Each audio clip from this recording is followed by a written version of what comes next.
Hi, I'm Matt Fisher with Umatilla County Fire District Number 1. We're standing next to Hazmat 10, and this is the first edition of our rig rundown.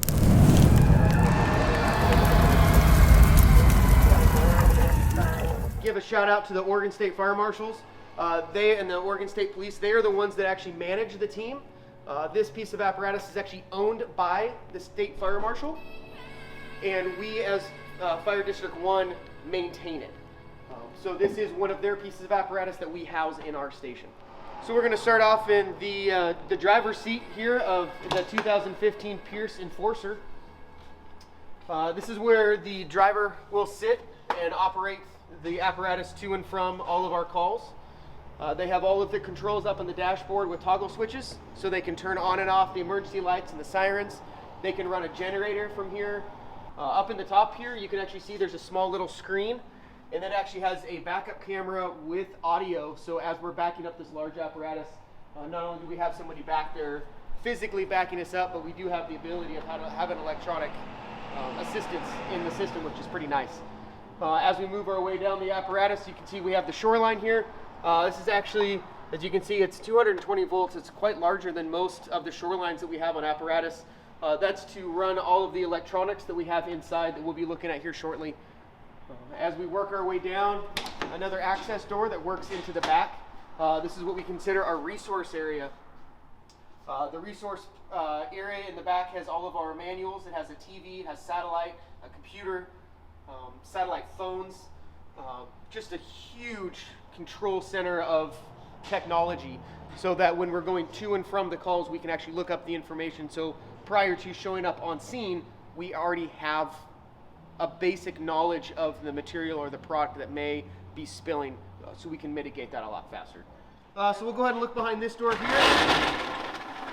So each one of these doors on the side has a bunch of tools and equipment behind it. This one here holds our tool chest, and inside the tool chest we have tools that are brass in nature, so they don't spark if we have any kind of product that is flammable. And then just your general tools that you probably have at home. Hand saws, bolt cutters, a medical kit, tape, regular screwdrivers, and just a plethora of different sockets so we can get in or out of compartments.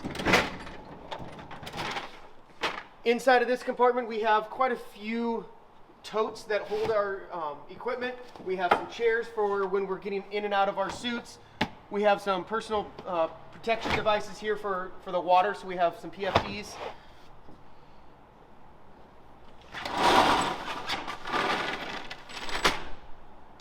This compartment here, we hold a lot of our absorbents. So we have different pads, we have booms for the water.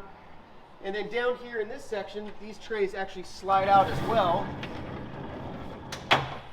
And all of these kits are designed to run off of a tanker car, like a rail system, where we can get onto the rail car, contain any leaks in it with these boxes here, which was provided by us from the state as well. It's extremely rare for us to go on a rail incident, but when we do, it's significant. So we want to make sure to have the right tools easy and handy for us to get at them.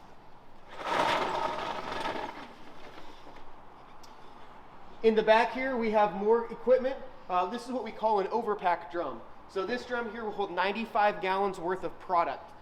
The top is screw on, screw off, and it's sealed. So once we put product inside of it, it won't leak out again. So we can put a 55-gallon drum in there, or what we do most often with these is on a motor vehicle accident, if there's a diesel spill, we can actually stick a tube into the tank of the semi and offload the diesel into one of these to make sure that it doesn't go into the environment, to protect the environment, because that's one of our major goals, is environmental protection.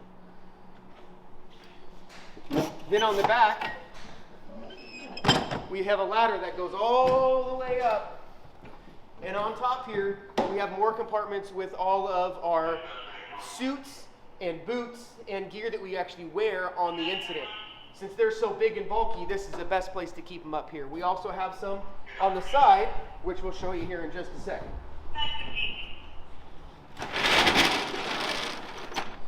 So this compartment holds the most used equipment probably on the apparatus. We call it a plug and patch kit. So this is the plug and patch kit here.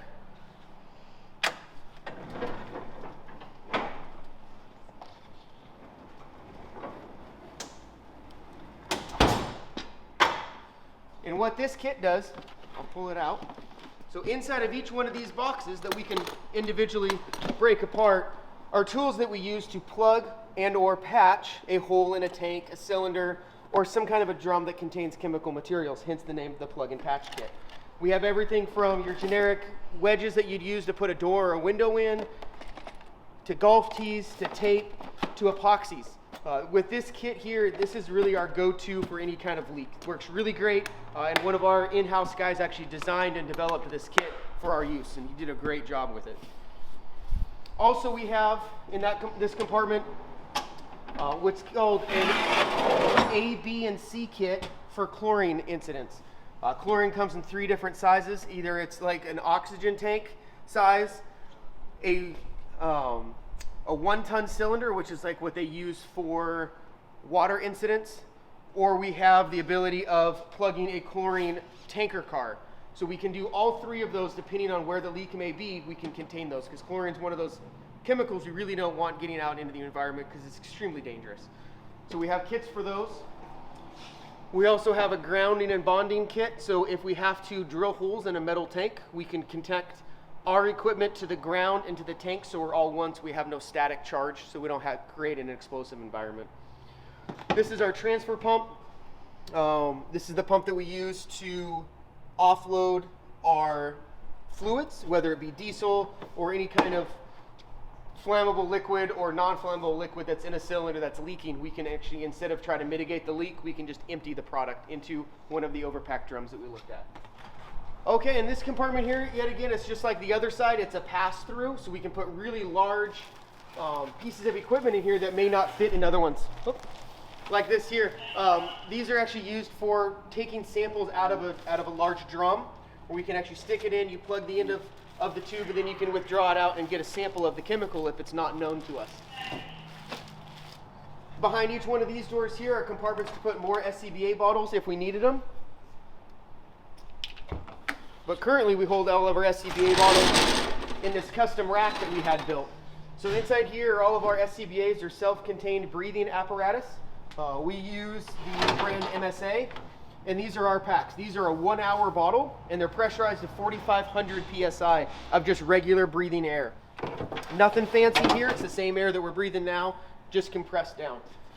These bottles here, they say it's a 1-hour bottle, but for most of us it lasts about 40 minutes because we're inside of a suit and working a little harder than we are right now. Down below, you can see every compartment in here we utilize. These are the face masks that we wear. Same ones that we use for firefighting. These ones just say Hazmat on them so we can identify Hazmat members if we're on scene of a multi-incident where maybe fire and Hazmat at the same time. In this compartment here, before we go inside, is where we call it our ready kits. So this is either a level B or a level A suit. The difference between a level B and a level A is just the protection that it provides. These are what we all have seen in the movies for the Hazmat. You can see the little picture where you're in a kind of a green Gumby suit with a full face mask. Your air pack and everything is on the inside, and these give us the highest level of protection against chemicals, vapors, and all of those things that we don't want to get on us. Yet again, down below are more tools that we get to use. In here we also have these kits that's either a 1-step or a 10-step kit, which is used for identifying unknown chemicals. So what we can do is we can use this kit,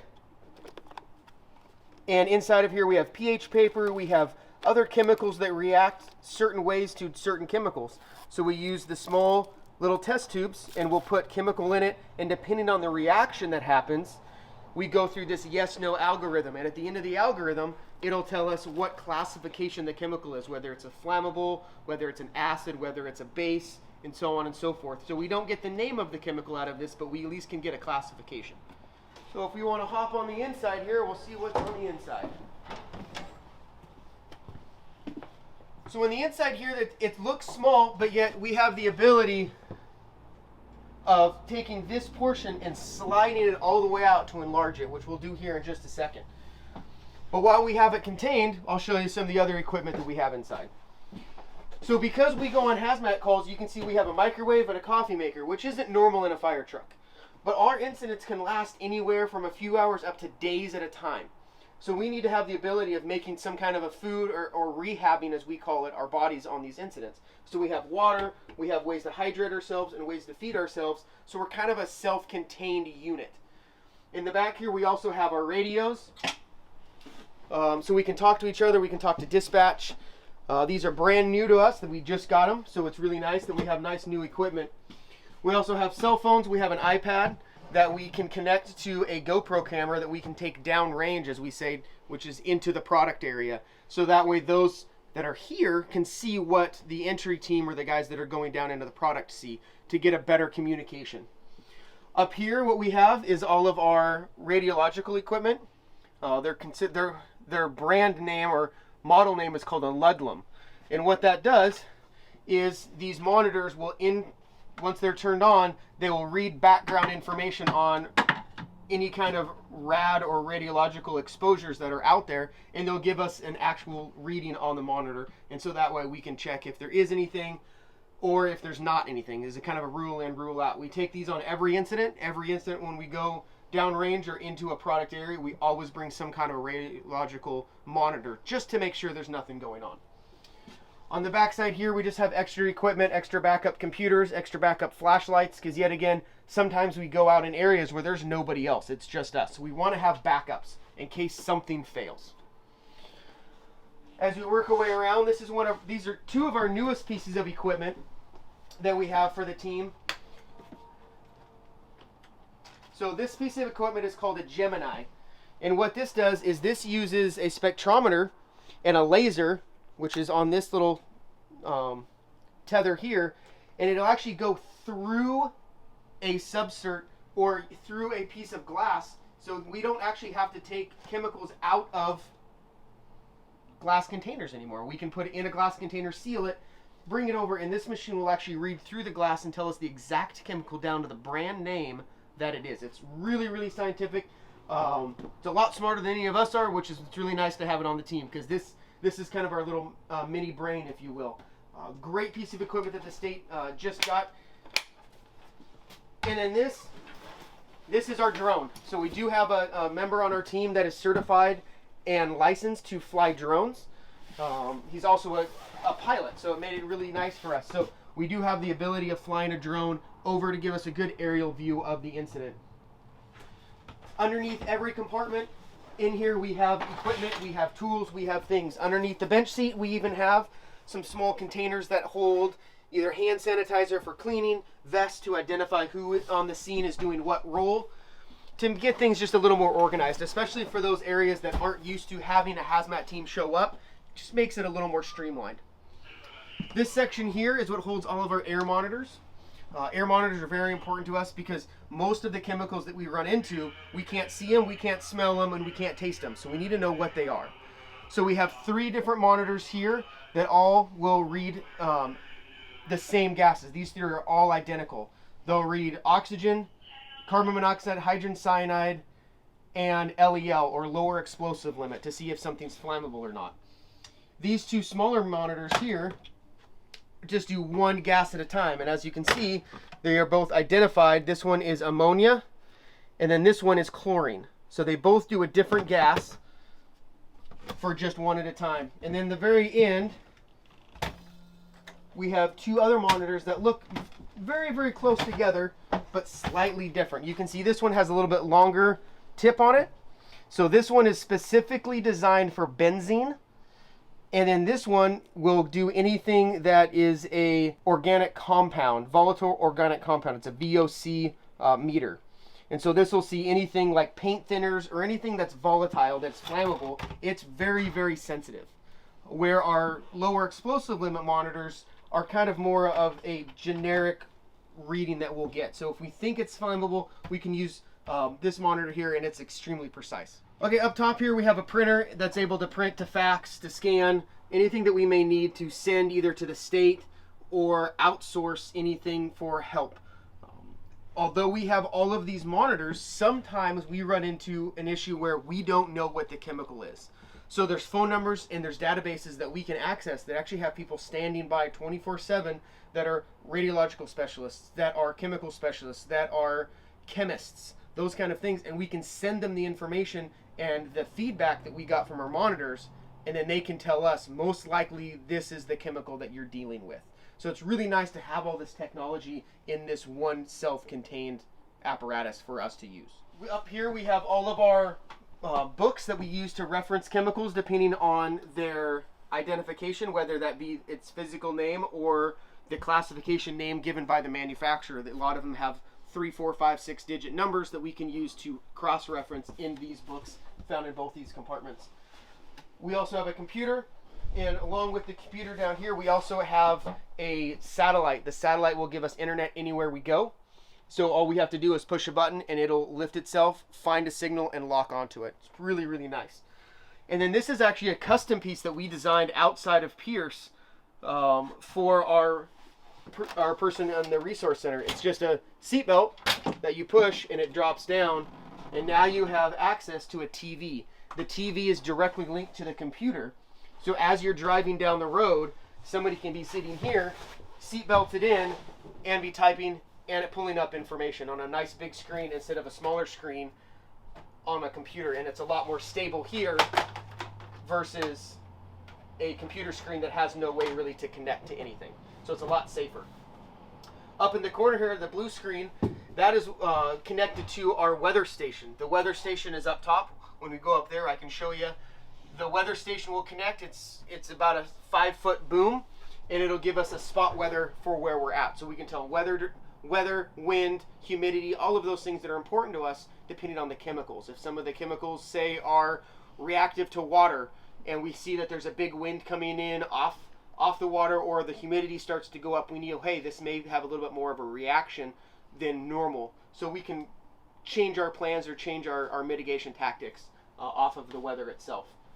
On the computer system as well, we have programs where we can input the weather, input the chemical, and it'll actually plot where a plume would go. So we can either A, get people evacuated out, or B, know where the product is going to go.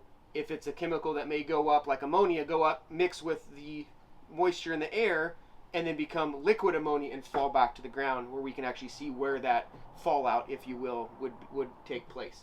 So the computer systems in these are super friendly to us at the hazmat level and really give us the tools that we need to operate outside of a fire station. And then outside of those, sometimes you have to make a phone call out in the middle of nowhere. Our geographical area that we cover is extremely vast. It's the second largest in the state, second only to the team that's based out of Ontario. So our response area goes from the Columbia River down to the John Day River. That's north-south, rough borders, and then east-west is halfway to the Dalles and halfway to Ontario. So our physical geographical area is very large. We have a lot of no man's land and a lot of area that's not covered by technology. So that's why we need the satellite, and we need satellite phones to make communications to outside agencies or outside help if we may need it. So this is the button control for the slide out. So all I got to do is push this button, and then this slide out opens all the way up and gives us a whole lot more room to operate in. So you can see that now it's just like a camper. It slides out, gives us more room. The team itself can operate with as low as 5 people on a call, but typically we have 7 to 9 and sometimes even more. So we really need a lot of room for people to move around and do their jobs efficiently. And that slide out is important so we can do that. Up above here, inside of this box, is we have an awning that'll actually slide out just like on your RV to give you some shade and some reprieve from the summer's heat, which is right underneath this. And then the last door to look behind is this door here. This is where the command person would sit. So whoever usually sits in this seat is kind of in charge of the whole crew. From this seat, they'll be the one that'll be talking to dispatch. They'll be the one getting the information, how we're going to get there, where we're going to go, what products we're going to be dealing with, and they'll be relaying that back to either the resource person if it's product related, or to the driver if it's destination related. So that's who sits here. So now we're on top of the hazmat truck. Underneath here is a generator that runs all of our equipment when we're on site of an incident. And then underneath each one of these doors is more equipment. See, there's more suits in this one. More suits, and then our over boots. Because we already wear leather boots, we want to make sure that some of the chemicals will eat right through that natural material. So we have over boots that we can put on to protect our feet. We also have what's called a night scan.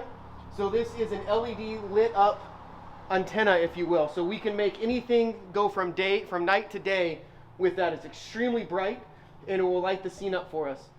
So all the way up here we have what we talked about earlier, which is our weather station. So this will go up, this will be mounted in the upright position and wires connected, and then this gives the signal down to the computer in our resource area what the weather is wherever we are. Well, thank you guys for hanging out with us on the Rig Rundown, our first ever episode. Please hit the subscribe button below, follow us for the next episode of the Rig Rundown at Fire District 1.